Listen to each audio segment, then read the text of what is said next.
ప్రముఖ news reader Shanti Kumar కన్నుమూత. ఇప్పుడంటే ప్రపంచంలో ఏ మూలన ఏం జరిగిందో ఎలాంటి సమాచారం అయినా మన అరచేతిలో వచ్చి వాలిపోతుంది. సెల్ ఫోన్లోనే మనకు కావాల్సిన ఎలాంటి సమాచారం అయినా మనకు దొరుకుతుంది. అయితే ఒకప్పుడు మాత్రం వార్తల గురించి రోజంతా వేచి చూడాల్సి వచ్చేది. రాత్రి 7 గంటలకు టీవీల్లో, అది దూరదర్శన్లో 7 గంటలకు మాత్రమే ఒక బులెటిన్. జాతీయ, అంతర్జాతీయ, రాష్ట్ర, రాజకీయ వార్తలు అన్నీ వచ్చేవి. ఆ వార్తలు చదివే న్యూస్ రీడర్ పేరు శాంతి స్వరూప్. ప్రభుత్వ ప్రచార సాధనమైనటువంటి దూరదర్శన్లో తొలి తెలుగు యాంకర్గా ఆయన ప్రాముఖ్యత సంపాదించారు. అయితే శాంతి స్వరూప్ ఇవాళ కన్నుమూశారు. హైదరాబాద్ మలక్పేటలో యశోద ఆసుపత్రిలో చికిత్స పొందుతూ ఆయన మృతి చెందారు.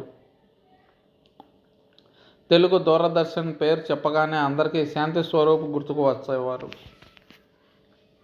1977 అక్టోబర్ 23న దూరదర్శన్ కార్యక్రమాలను నాటి రాష్ట్రపతి నీలం సంజీవరెడ్డి ప్రారంభించగా మొట్టమొదటి యాంకర్గా శాంతి స్వరూప్ పనిచేశారు.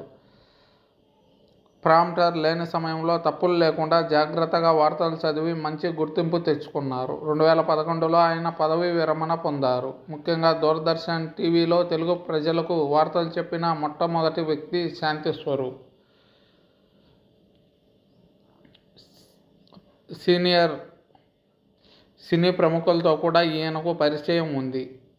అనేక మంది కళాకారులతో, స్టార్లతో ఇంటర్వ్యూలు చేసిన చరిత్ర ఈయనకు ఉంది. ఛానల్స్ ఏవీ లేని సమయంలోనే దూరదర్శన్లో అనేక రకాలైనటువంటి ఇంటర్వ్యూలు తీసుకొచ్చారు. శాంతి స్వరూప్కి సినిమాలతో పాటు రాజకీయాల్లో కూడా మంచి అనుభవం, అవగాహన ఉంది.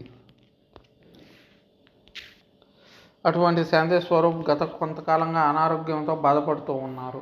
ఇవాళ యశోద ఆసుపత్రిలో జాయిన్ అయి ప్రాణాలు విడిచారు.